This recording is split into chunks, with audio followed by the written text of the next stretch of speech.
A todos, vamos dar início à programação, né? Quero, de antemão, agradecer a presença dos estudantes do curso de Aerocomunicação, são alunos meus que estão comparecendo para prestigiar, e, como programado, nós vamos fazer uma palestra sobre mídia, poder, comunicação, professor Rubens Pinto Lira, a qual convido para a mesa, e o diretor da ADUF, Tiago, também para a mesa.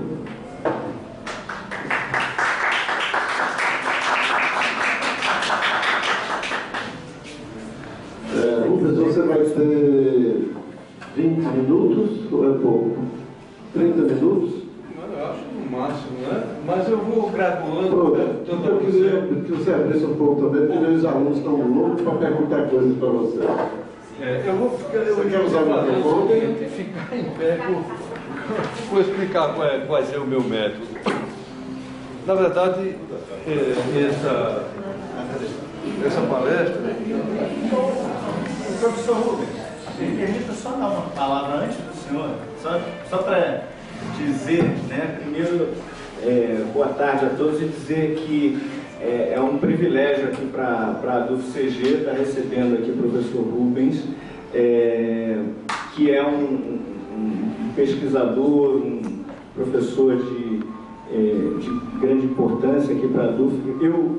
Para mim, né, lhe conheci há alguns minutos atrás pessoalmente, né, mas assim, o professor Maurino vem falando e trazendo aqui, pelo posicionamento do professor Wagner aqui, que enfim, vem fazendo aqui essa ponte, eu fico muito feliz, porque é a tentativa que nós temos, assim, a nossa direção. Nós tivemos, assim, a sorte de estar nesse momento de completar 40 anos aqui da DUF, e para nós fazer esse resgate intergeracional também, né, os professores novos, assim como eu, que novos na universidade, e fazendo esse vínculo com esses professores que têm toda essa bagagem, essa experiência, para nós é muito importante, e fazendo esse histórico, né, do sindicato, do sindicalismo e de todo esse cabedal de conhecimentos que a massa crítica da universidade, presente no corpo docente, né, tem se demonstrado. Então, queria lhe agradecer primeiramente pela sua presença, por ter escolhido aqui a DUF para fazer esse lançamento do seu livro, por trazer aqui suas outras obras, dizer que é um privilégio para nós, e, enfim, deixar à vontade aqui para o senhor falar à vontade que o senhor desejar. Tá bom? Obrigado. Fique à vontade aí como o senhor ia fazendo. Eu naturalmente agradeço em seu nome ao professor Maurino, ao professor Fábio, que generosamente se dispuseram a organizar esse evento, a possibilidade de estar aqui e de conversar com colegas professores da minha época e com os jovens estudantes de curso de comunicação que são estudados, sim, que são alunos do professor Maurino. Eu só peço licença a vocês para me dirigir aos estudantes de comunicação. É claro que o assunto interessa igualmente a todos, mas a minha abordagem procurará ser, que enfim, está voltada para eles, né? Porque foi de forma que os professores aqui presentes vão me perdoar se para eles algumas vezes eu chovo no molhado, algumas vezes eu sempre, né? Bom, então eu resolvi comentar aqui 2 ou 3 artigos que foram publicados nesse livro que eu acabo de lançar, Jornalismo e Cidadania, reflexões sobre a atualidade social e política. O nome é autoexplicativo, né? Jornalismo e Cidadania é uma revista mensal, acadêmica, eletrônica, do Programa de Pós-Graduação em Jornalismo da Universidade Federal de Pernambuco. E eu colaboro mensalmente para ela. Então, os 20 artigos que eu publiquei lá estão aqui. São artigos que, digamos, correspondem a, são 1.200 caracteres, a uns 4 páginas, 5, e 40 e poucos artigos de um jornal que não chega até aqui, já chegou, mas o problema financeiro se restringe atualmente a uma pessoa, que é o Contrapunto, o jornal Contrapunto, que já existe há muito tempo, e que de vez em quando fecha, porque quem sustenta o jornal é a generosidade do seu proprietário. Mas há 12 anos, no mínimo, ou 14, ele existe semanalmente. É um semanário de esquerda, crítico do Estado, com variadas opiniões, com os melhores colaboradores da Universidade Federal da Paraíba, que, portanto, os artigos do Contraponto se situam entre os artiguetes de jornal, que são comentários rápidos. O artigo do Contraponto já é mais consistente no seu conteúdo e no seu aspecto crítico, e esse artigo do jornalismo de cidadania é mais aprofundado. Mas todos são dados tendo preocupação de se dirigir ao público, a um público ilustrado, mas leigo, né? Não são especialistas que são visados, não é o público visado. Então, eu vou ler comentando 3 artigos que escrevi para abordar a questão de mídia, poder e democracia. Mídia, poder e democracia é um desses artigos publicados em Jornalismo e Cidadania, e que é o nosso ponto central. Vou fazer uma introdução rápida para situar politicamente o contexto em que se trava essa batalha no Brasil, onde a mídia tem ocupado um papel central e altamente, no meu entender, negativo em relação à democracia, a serviço do poder, do governo legítimo, das suas propostas e das forças econômicas e sociais que o sustentam. Então, esse primeiro artigo eu intitulei Concepções de Democracia em Disputa. O que é que eu procuro mostrar? Que desde a desencadear da campanha pelo impeachment de Dilma, portanto há 2, 3 anos atrás, que se articularam forças sociais, econômicas e políticas com o propósito deliberado de derrubar a presidente da República, ficando os argumentos de natureza legal, constitucional, a serem utilizados apenas de acordo com a conveniência e no interesse de justificar o que eu chamo, que não é uma expressão inteligente apenas, golpe branco. Né? A expressão golpe branco, ela consta na literatura sociológica e política. Né? Uma conspiração envolvendo forças poderosas na sociedade civil, na mídia e na política, que culminaram com a derrubada da presidente Dilma Rousseff. Isto gerou uma situação inédita, insólita, desde a redemocratização, quer dizer, desde que a Constituição de 88 está em vigência no Brasil, já fazem 30 anos, comemoramos 30 anos agora, que não se conhecia uma situação semelhante do ponto de vista político, social, jurídico ou judicial ideológico. O que é que ocorreu, o que é que o impeachment da presidente Dilma provocou? Do ponto de vista político, evidentemente, ela provocou uma fratura, porque a sociedade dividiu-se entre os que consideraram legítimo, constitucional, legal, ético, esse barulho que tem aí, um jeito de... Os sons extremamente sensível, apesar de ter uma audição diminuída. Parece que quando eu ouço falar, eu ouço mais qualquer. Bom, então, nós vivemos uma situação inédita sobre os prismas que eu vou colocar aqui. Do ponto de vista político, o que é democracia? Que democracia estamos vivendo?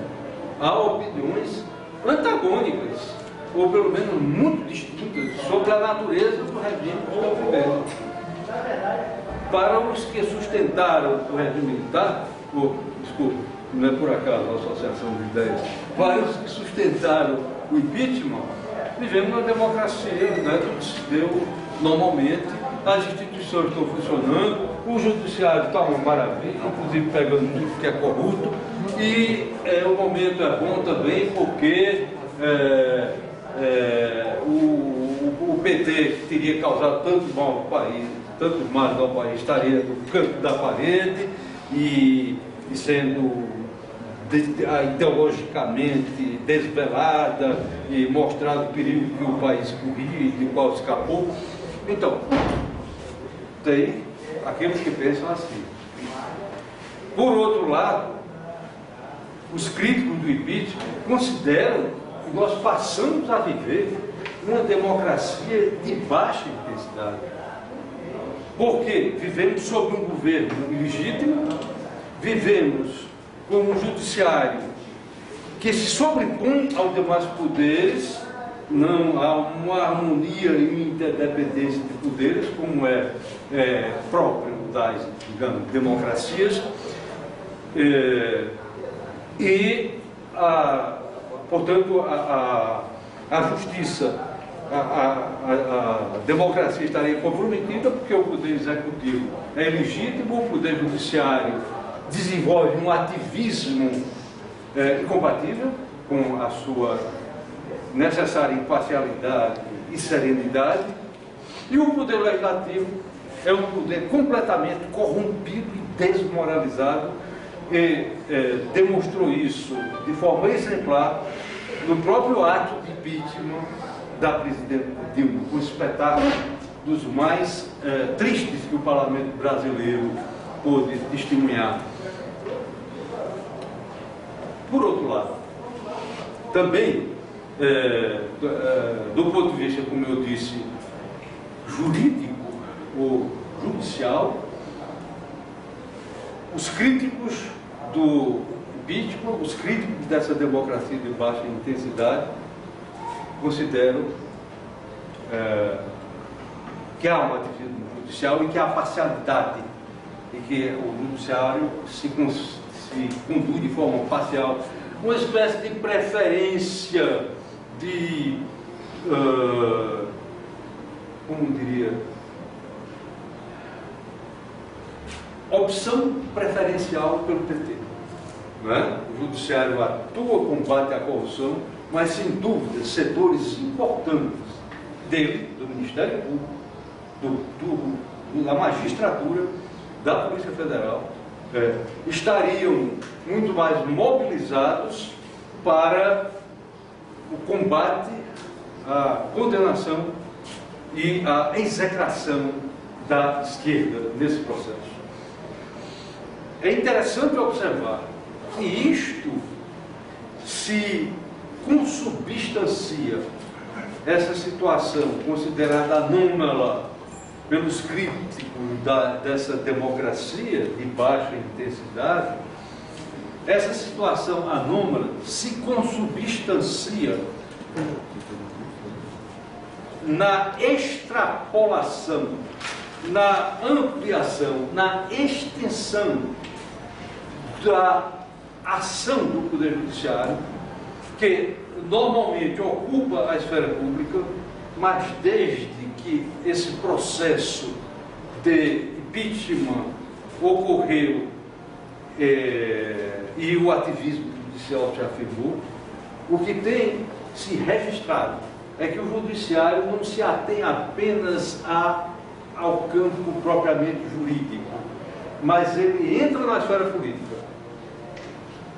Ele entra na esfera política e cerceia a atividade partidária e limita a liberdade política, como ocorreu em várias ocasiões, sendo exemplar a acusação feita pelo promotor Deltan Dallagnol, quando, em uma mais ampla divulgação da mídia e da Globo, acusou Lula de ser chefe de uma quadrilha, chefe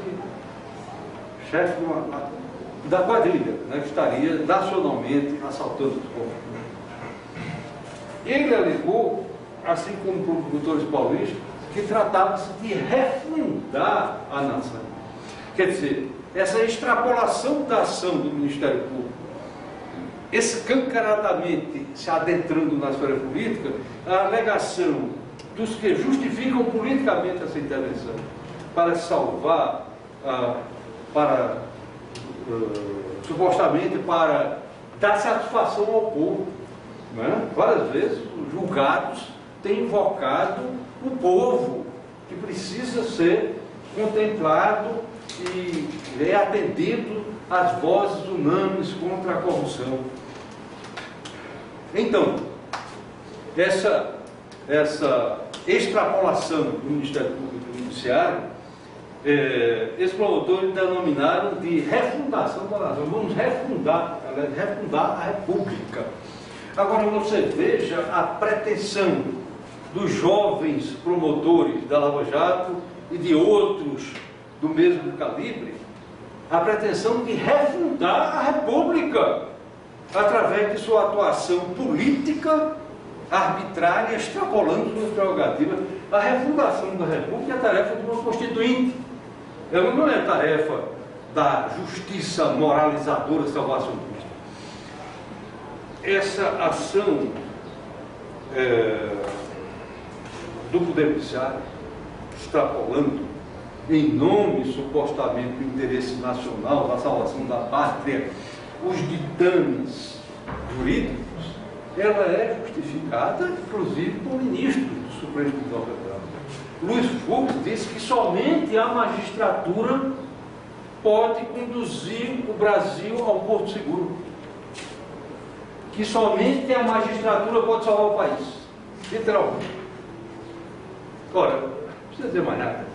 Quando o ministro do Supremo considera que a salvação da pátria é o Poder Judiciário e fora dele não há, é o porto seguro, não há escapatória, isso significa que você pode pegar as certas de votação e jogar ali, lá no lixo. Para que eu vou votar se quem vai salvar a pátria é o Poder Judiciário? Então, em todo esse processo, a imprensa tem tido um papel deletério, relevante, mas deletério, né? Por quê? Porque a imprensa, ela tem exatamente notadamente a Globo, mas não só ela, despolitizado a política e politizado a justiça. Como é que se despolitiza a política? Como eu acabei de dizer.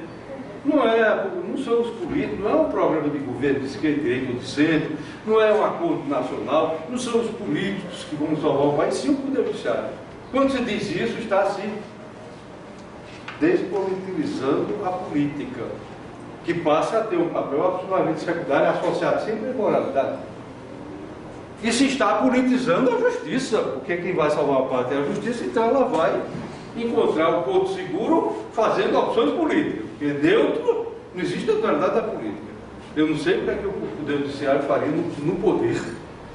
Se ele iria fazer, como pretende João Amoedo, que é vender até a alma, todas as estatais, tudo que tiver, né? Deixar o mercado governar completamente, ou se ele ia fazer o programa semelhante ao de Ciro ou de Haddad, no sentido de preservar o papel do Estado, né? De garantir a sua intervenção para equilibrar a força do mercado.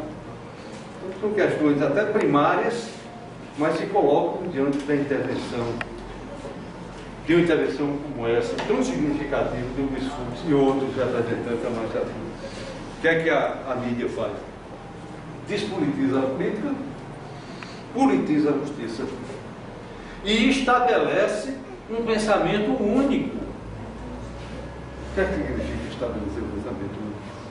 Significa que a possibilidade das vozes dissonantes, daquelas que discordam, que é necessário fazer uma reforma trabalhista como a que foi feita, que não se deve fazer uma reforma da Previdência como se pretende fazer, que não deve haver um limite, não se deve estabelecer um limite para o gasto público, conforme a PEC 241, se não me engano, estabeleceu. Então essas vozes que são contra a submissão total do Estado aos interesses do mercado, essas vozes não têm espaço algum na mídia nacional. Eu acho que nem na regional tem. Eu me lembro quando era, camarada vai, quando eu era diretor da ANTES, nos anos 80, eu vivia nas televisões, no rádio, tinha espaço para interagir e tal. É verdade que, inclusive, não só por ser diretor, porque era, entre aspas, cientista político. Eu não gosto dessa expressão, eu acho que acabou assim, mas enfim, estudioso da política, era chamado para dar entrevistas, etc. Hoje eu nem chego nem perto da Globo, porque inclusive tem vários artigos dele criticando, né? Ele deve saber disso. Mas as outras, regionalmente, você ainda tem um espaço, né? Você ainda tem algum espaço, mas nacionalmente não tem nenhum.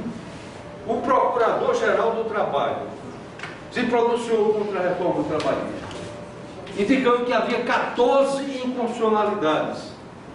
Qual foi o espaço que esse procurador teve para apontar essas inconstitucionalidades? Qual é o espaço que tem a CUT, o movimento sindical, todos aqueles que discordam do que o governo tem fazendo? Então, há aí algo que merece reflexão. Qual é? A mídia, na minha opinião, desenvolve, assumiu as características de um poder semi-totalitário. Não é que tenha havido uma transformação súbita. Nós sempre tivemos, desde que eu me entendo de gente, já falava da Globo, como é que faz, que faz a cabeça, né? Da Globo, ela, esse negócio bem pejorativo, que se dizia da Globo, né? Bom, até de forma primária, lembrando que a Globo, ela transforma a cabeça da pessoa, aliena completamente, o que não é assim, porque as nossas cabeças não são um receptáculo, onde você simplesmente introduz alienação, né? Nós recebemos da carga de alienação, se eu pensar assim, mas o povo, de fato, se intoxica em grande parte com ela, mas também, em grande parte, reage criticamente. A prova está aí, Lula com 30% de voto, depois de ser perseguido, miseravelmente perseguido, caluniado e visado, tudo que você possa imaginar pela imprensa. Não houve ninguém que merecesse uma cobertura tão negativa, tão sistemática, tão global, e apesar de tudo, Lula mantém 30%. Quer dizer, não basta intoxicar que as pessoas ficam bobas e passam a ser idiotas. Mas, sem dúvida nenhuma, o papel da imprensa é alienante, negativo e prejudica fortemente a democracia. Por isso eu acho que nessa questão de poder, mídia e democracia, não só, mas eu vejo só o que há, não temos democracia, a nossa democracia continuará a permanecer no patamar mais baixo, enquanto não houver a chamada democratização dos meios de comunicação. Se alguém tem interesse, eu tenho inclusive uma proposta de democratização do meio de comunicação, mas outra coisa, é um parênteses que estou fazendo, dos órgãos oficiais, Tabajara, União, etc., que há mais de 20 anos, quando eu era presidente do Conselho Estadual de Direitos Humanos, Rubem Lopes elaborou, né, aqui desse livreto, e eu penso nisso porque, inclusive, ele está reatualizando, vamos voltar nessa campanha, e aqui tem a proposta de democratização do meio de comunicação, ou seja, são utilizados só para a aprovação do governante, no interesse do governante, quando o dinheiro é do povo. Mas aqui estamos falando, quer dizer, do monopólio midiático que sufoca a liberdade de expressão. Semi-totalitário, porque é claro, você tem as redes sociais com a qualidade, entre aspas, que nós conhecemos, né? Não é lá um espaço privilegiado, mas enfim, existe liberdade nesse sentido nas redes sociais, existe a nível regional, existe algumas publicações de caráter nacional, mas, grosso modo, a grande imprensa tem uma única opinião e não dá chance a que outras se expressem. Isso se assemelha ao totalitarismo. Nós não podemos dizer que a mídia é totalitária, porque nós vivemos um regime que não é totalitário, é um regime que tem ingredientes democráticos ainda importantes, né? E se o ele não prevalecer, eu espero que esses ingredientes democráticos venham assim consolidar, né? Porque elas dizem não a ele, né? Não sei se aqui teve alguma manifestação. Sábado. Pois é, o negócio é... Eu tenho nessas conversas assinalado que, claro, tem que descontar do lado militante, né? Aquele que morre no caixão militando. Mas é uma militância que não é sectária, não estou ligado a partido, não estou ligado a sindicato, é uma militância cidadã. Né? Não estou dizendo que as outras sejam ruins, mas eu optei, que achei um pouco limitada às outras, uma militância cidadã, livre, produzindo, escrevendo, discutindo. Então eu acho que cada um de nós, nesse momento, tem que ser mais militante, tem que militar. Nós todos temos que ser militantes, doutora, mas não é necessariamente militante do partido. Não, porque tudo se filia ao PT, ao PCB. Não é isso também. Por que você não participa mais do entidade sindical? Não é disso que eu estou falando. E aí, você não disse que quer proteger a natureza? Vá lá, cara. Você não entra na Associação de Defesa do Meio Ambiente. Não é disso que eu estou falando. Eu estou falando que nós precisamos militar junto ao chofer de táxi, junto a papai, à mamãe, ao irmão, aos colegas da universidade, aqueles companheiros com que se bebe, se toma café, se conversa e tem estímulo, porque nós temos assistido o escândalo, quer dizer, a situação aflitiva de ter colegas da universidade que votam nele, quer dizer, tentando tiro no pé, na democracia, no pé, no peito, está entendendo? Nós vemos colegas, e aí vem muito aquela classe média, infelizmente alienada, persiste ainda muito no meio universitário. A gente pensava que não, né? Quer dizer, eu, ingenuamente, Silvio me advertia, não pense que os professores são revolucionários. Bom, isso foi fácil de compreender, mas não só não são, como tem uma boa parte, ou melhor, tem uma parte dele, pelo menos alguns aposentados aí que eu estou conversando, que tem aquela reação típica da classe média, toda querendo ser o que a Folha marca, e não, é porque eu estou muito decepcionado com tudo, que é meu que falar e tudo, não vou votar em ninguém. Não vai votar em ninguém? Quer dizer que significa transferir para quem a decisão sobre o país? Mas não tem Bolsonaro, vota nele. Não tem Ciro, vote nele. Não tem Haddad, são opções muito diferentes. Não tem um picolé de fufu, não tem aqueles nanicos, um que acha que a rebelião resolve. Se quer votar até para protesto, tem também a opção. Portanto, é falso pretender que nós não temos nada, que é tudo a mesma coisa, é aquela velha xaropada, está entendendo? Agora nós temos todas as razões de ficar insatisfeitos, indignados, tá puto da vida, de dar vontade de sair correndo, etc. Mas tem uma opção que tem que ser feita, né?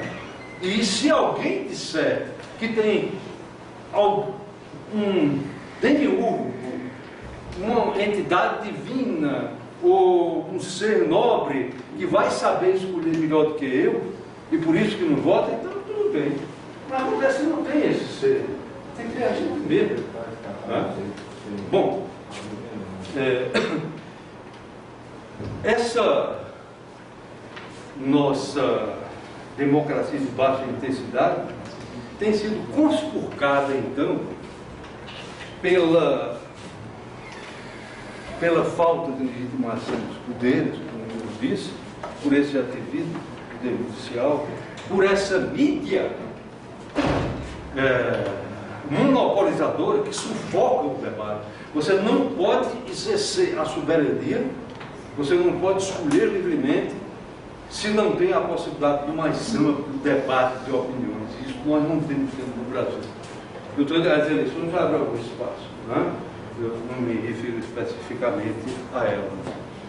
Bom, então, o que eu observei ultimamente é que o Poder Judiciário e o Ministério Público, além de adentrar na esfera política, querendo resgatar, refundar a República, né, agindo politicamente, ele tem também ingressado na universidade, na esfera cultural acadêmica, o que é extremamente grave. Eu escrevi, Sr. Wagner, Fábio, Murilo, colegas, eu escrevi uns 4 artigos sobre isso, porque eu acho da maior importância. Então, aqui, a criminalização da atividade docente.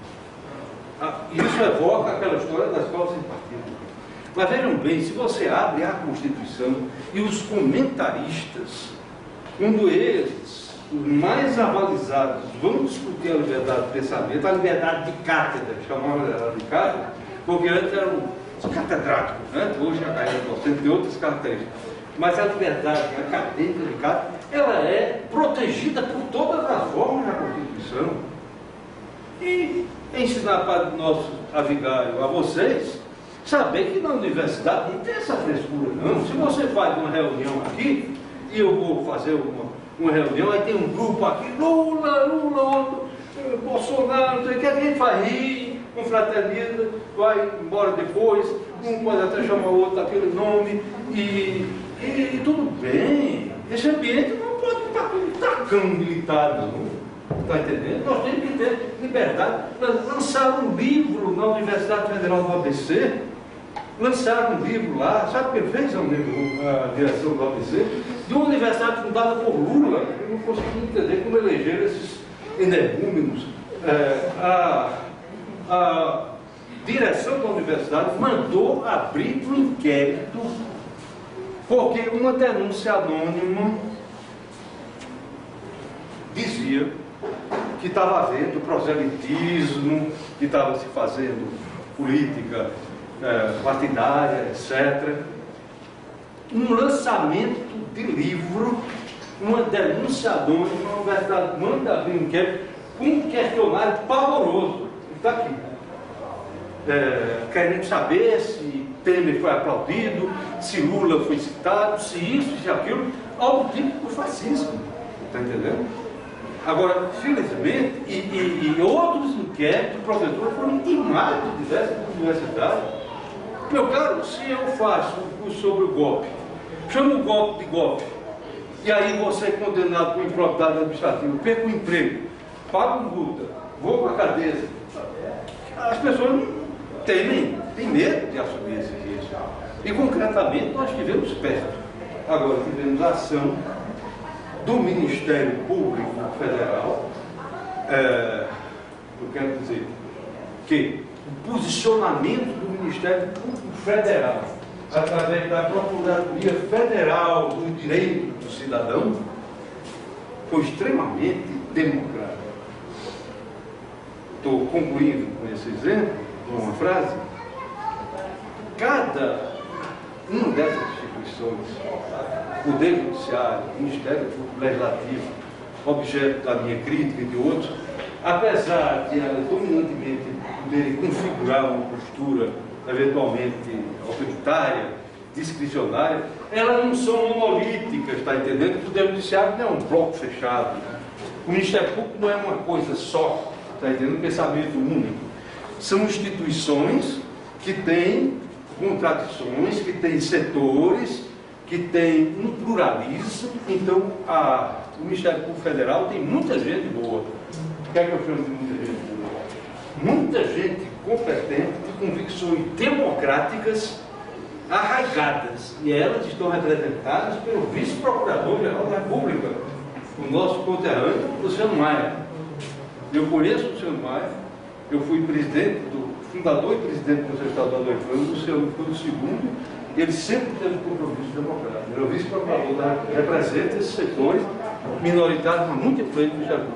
E veja o que aconteceu, observando aqui a Procuradoria Federal do Rio Grande do Sul, que vai nessa linha democrática, emitiu um parecer dizendo que não tinha nenhum cabimento pretender judicializar questões referentes à organização de curso, à liberdade de pensamento, que isso não era uma questão para ser decidida, isso era uma questão interna da universidade. Isso violava a autonomia universitária e a liberdade de pensamento, que tem amplo respaldo constitucional. A Procuradoria Federal dos Direitos do Cidadão, baseado nesse parecer, arquivou processo, um desses processos que queria enquadrar um professor em improbidade administrativa, etc. A partir daí, então, com o parecer da Procuradoria Federal do Cidadão, então, essa guerra não foi ganha, mas nessa batalha, um episódio muito positivo para refrear forças obscurantistas que estão querendo tirar revanche aqui na universidade. A universidade sempre foi crítica e não podia ser de outra forma. A universidade sempre foi irredentista, ela sempre comportou pluralismo, ela não se conforma com a disciplina de quartel. Os professores independentes, tem muitos que têm uma visão crítica do capitalismo, e isso, as forças atuais, que estão em ascensão, botando dentro de fora, as unhas de fora, não aceitam ver. Essa é a razão pela qual esse revanchismo explica que a universidade tem de ser objeto desses processos absolutamente incondicionais. O curso que tiveram um ponto de partida e que continuou com diversos cursos dados sobre o golpe. Vou terminar mesmo. O golpe. Você diz, professor, mas vamos discutir essa questão do golpe? Vamos, mas você pode achar que não houve golpe. Pode achar que o processo foi perfeitamente correto. Como, por exemplo, houve um golpe militar ou não? Durante muitos anos, eu só ouvi falar que era a Revolução de 64. Então, muitos acham que foi uma Revolução de 64. Todo o exército acha. Né? Hoje, até a Globo acha que é golpe. Eu fico achando graça, né? A Globo falar de golpe, eu não ouvido. Né? É bom isso. Né? Mas, não tem problema na universidade. Se o professor quer organizar um curso chamando golpe de golpe, eu tenho direito. Se eu acho que não houve um golpe agora, um golpe branco, né, para depor a Dilma, e quero organizar um curso provando que ele seguiu todos os planos constitucionais, eu tenho direito de fazer. Se alguém entende que houve uma revolução de 64, e se um reitor quer impedir, mesmo eu achando que não houve revolução nenhuma em 64, pode me chamar que eu vou me solidarizar com ele, porque ele tem direito de fazer. A universidade é isso, e é essa que está sob ameaça. Então, colega, concluindo, todos nós sabemos que o momento é de defesa da universidade pública, de defesa do Estado de Direito, de defesa das liberdades democráticas, que não comporta letargia, que exige militância partidária para quem quiser se dedicar ou outra, mas uma militância que possa fazer com que nós possamos, dentro dos nossos meios que sejam amplos ou reduzidos, influenciar, no sentido de evitar aqui um retrocesso a opções que, com toda a probabilidade, poderão levar à ditadura. E nós, quando estudantes, vivemos isso intensamente. O Wagner foi o principal líder do movimento de anistia, né? Um dos principais líderes aqui na Paraíba, viveu intensamente essa luta, né? Para que todos pudessem voltar à democracia. Eu fui mais de uma vez caçado, né? Pedido de Estado para regime militar. Tantos outros aqui que foram ou que não foram, sabem o que significa? Vamos evitar que o Brasil dê espaço para trás e vamos defender a democracia.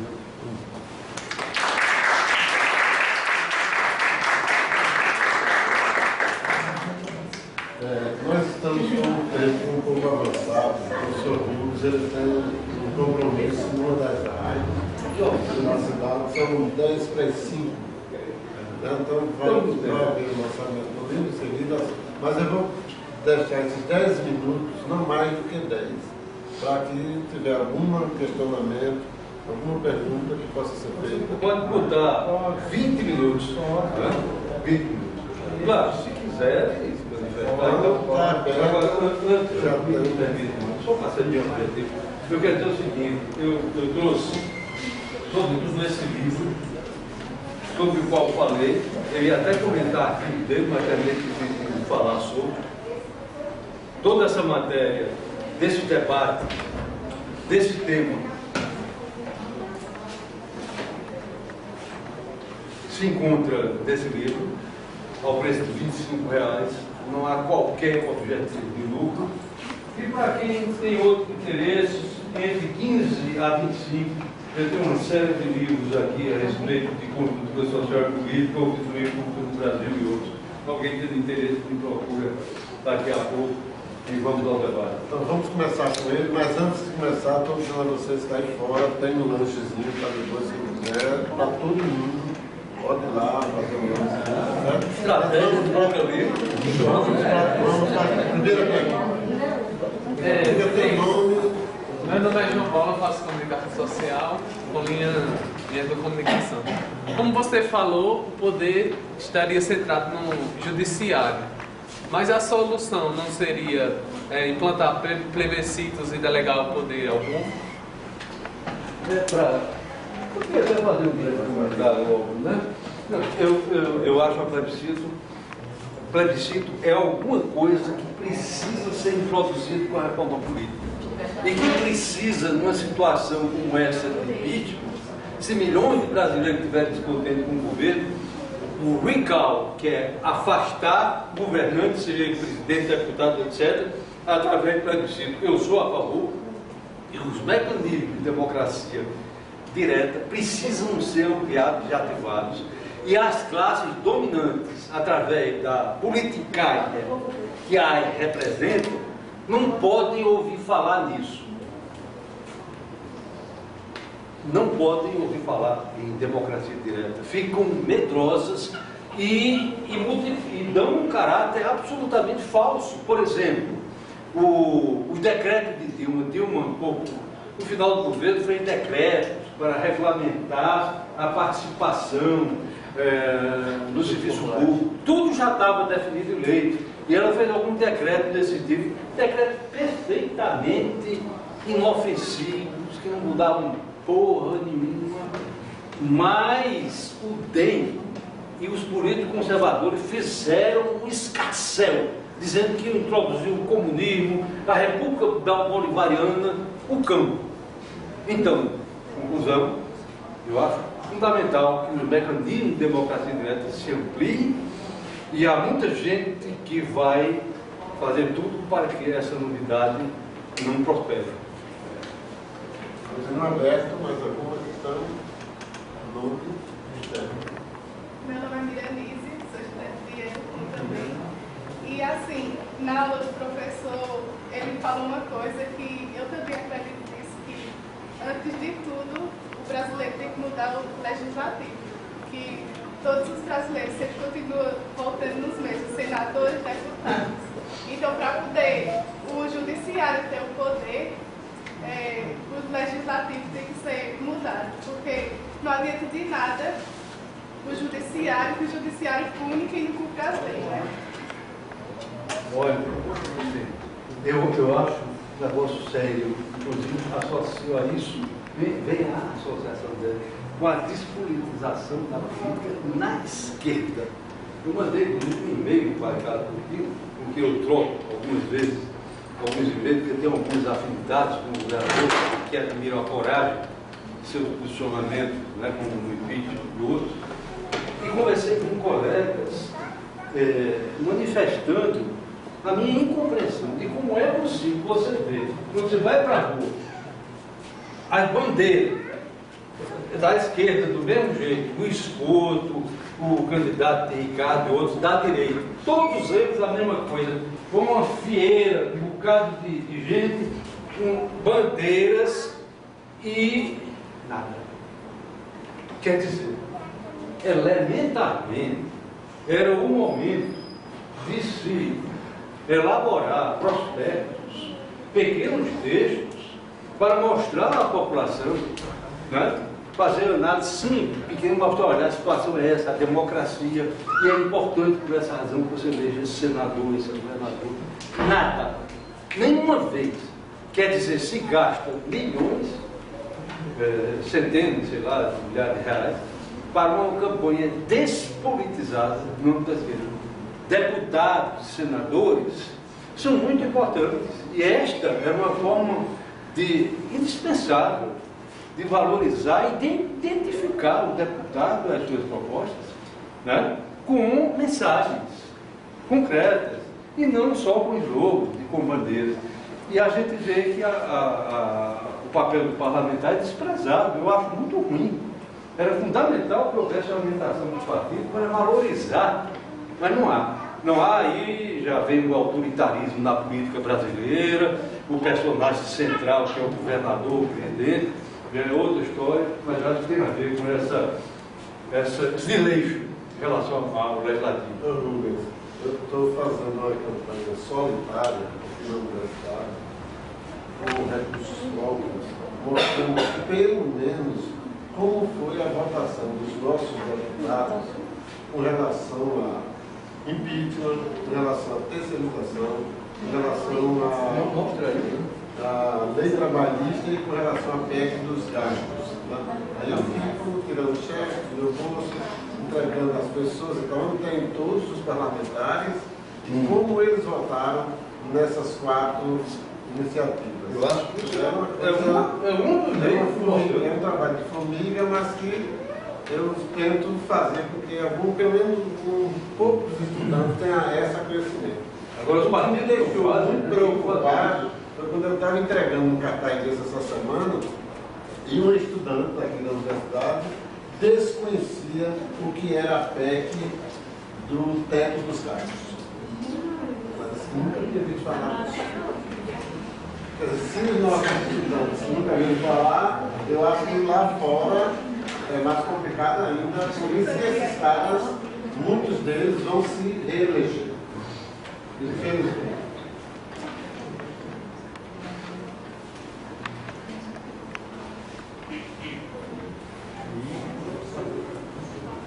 Alguém mais quer alguma pergunta, professor Lucas? Nome? Meu nome é Kate, sou aluna de comunicação. E eu queria saber se, na sua opinião, essa falta de regulamentação de mídia do nosso país, ela não segue um viés político? Pode. Se a falta de regulamentação de mídia no nosso país, ela tem um viés mais político? Eu vi uma vez, eu não esqueço dessa imagem, eu acho que Lula ia assumir o segundo mandato, foi entrevistado por Datena, por aquele do jornal da Band, Boechat, e por outro jornalista, Boris Casoy, pelo amor de Deus. Então, esses 3 entrevistou Lula e eu senti Lula acuado, né? Vocês são contra o PT, o programa, regulamentação da mídia, democratização dos meios de comunicação, conceito de comunicação, acuando assim fortemente Lula né, por causa das posições do PT que é favorável à democratização da comunicação, que é favorável à criação de um conceito de comunicação, que é favorável a leis que garantam a pluralidade da mídia. Eu acho que foi, quer dizer, isso não é uma coisa isolada, faz parte de um governo que recuou muito em nome da real política, em nome da política tal como ela é. Para você fazer alguma coisa, você tem que fazer muita concessão. Eu acho que ele fez demais. E ele mesmo reconhece, hoje, que não poderiam ter aberto mão de garantir isto, né? Esse esforço para... Isso é a Constituição que manda. A concessão é pública, não é privada, não. A comunicação é concessão pública. E está previsto a criação do Conselho de Comunicação, não faz nada por causa da pressão política e econômica daqueles que têm interesse, né, nessa liberdade de imprensa. Meu nome é Carlos, eu também sou aluno de comunicação do uma das principais funções da educomunicação é a leitura crítica dos meios, que é fazer com que o cidadão ele aprenda a ler tudo que ele vê na mídia.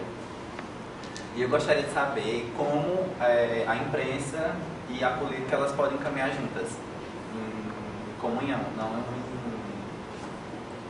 em manobras políticas como a gente está falando disso agora? Exatamente, liberdade de imprensa, tem que garantir a liberdade. Mas tipo, como fazer com que a política ela não seja manipulada pelos meios de comunicação? Não, veja, o que eu acho é que haver liberdade, pluralismo. Os meios de comunicação atualmente expressam uma única verdade. A reforma trabalhista tem que acontecer, senão o Brasil afunda. A reforma da Previdência, o teto, o ajuste fiscal, só tem uma voz. É preciso que haja várias vozes. É preciso que haja posições diferentes sobre a democracia, sobre a reforma política, sobre se o judiciário está tendo ativismo ou se ele está desempenhando plenamente seu papel, se a Lava Jato não presta ou precisa apenas corrigir os seus rumos. Sobretudo, há opiniões diferentes aqui mesmo. Eu mesmo com quem eu tenho a maior afinidade, meus colegas aqui, eu sei que tem divergência. E é preciso, numa sociedade democrática, ela é tão mais democrática quanto mais haja a possibilidade desses diferentes pontos de vista se expressar. Né? Eu acho fundamental que um ponto de vista diferente do meu possa ser expresso. E nós vivemos uma democracia que, com muita dificuldade, ainda pode manter esse rótulo, se for acompanhado do adjetivo de muito baixa intensidade. É uma democracia precária, muito precária, e a principal signo da precariedade dela é essa extrema limitação da liberdade de pensamento na grande mídia, que é onde se pode tomar conhecimento, né, das grandes correntes de pensamento, das propostas políticas mais diferentes. É lá que se pode tomar conhecimento dela e que nós não estamos podendo usufruir desse papel decisivo, dessa mídia, que ocorreria em uma democracia grande. Alguém mais quer fazer algum questionamento? Se não, eu quero. Rubens, não seria, se você me permite, não seria um questionamento como os colegas fizeram aí, mas eu queria só uma palavra para esse momento aqui, tanto jovem, né? E, como se sabe, eu fui seu aluno quando jovem. E... Desse jovem professor, foi meu aluno quando jovem. Eu não sei. Não é? E era acadêmico de Direito, na faculdade de Direito. Então a gente vivia sob a égide do governo militar, ditadura militar. Lá, precisamente, vamos voltar o dedo na ferida. entre 76, 77, 78, 79. Eu fui seu aluno em 81. Aonde? Lá na 79. Lá na. Tá até 78, se não. 79. Teoria Geral do Estado. Né? Disciplina que você pagava então. Era a ditadura militar, General Figueiredo. Tá? Exatamente. Você estava chegando na França. Né? Cheguei em 76. Você chegou aí na França, seu doutorado. Olha, eu vou dizer que eu não vou fazer aqui nada, porque o professor Rubens já falou, quer dizer, essa coerência do professor Rubens, que eu mais admiro, desde aquele livros lá dos anos 70, a coerência dele das lutas pela liberdade, pela democracia, incansavelmente. E em vários momentos eu testemunhei, inclusive, comissão do da UFPB, que nós montamos lá em uma pessoa na primeira comissão. Por aí, o sulfato e tudo mais. Eu só tenho que dizer uma coisa para vocês, que estão aqui nesse momento, e tudo mais, você quer de vocês. É muito ruim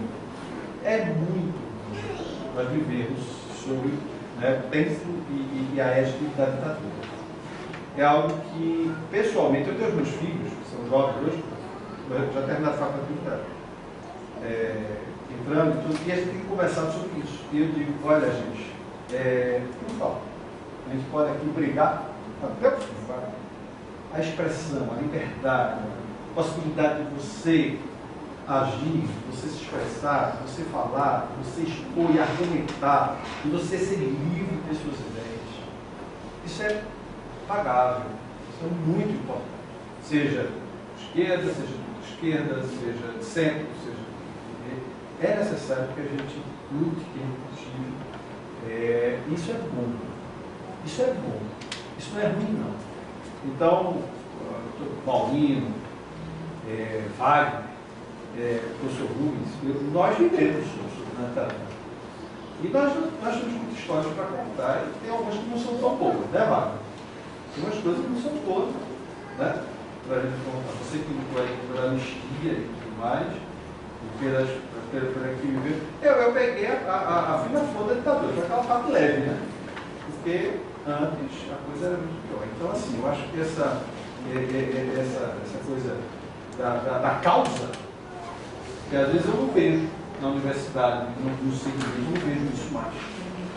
Uma causa para você argumentar e debater com uma vivência acadêmica, né, um pouquinho para além dos livros didáticos da disciplina que você paga, seja qual for o curso. E nós tínhamos esse ambiente de lutar, naquela época eu vi uma confluência muito forte pela democracia, porque muita gente se juntava de vários cores e de vários pensamentos, mas eles lutavam muito pela democracia. Eu lembro, você, Wagner, Mano, Maurício, Fábio Freitas, enfim, uma constelação, né, de pessoas.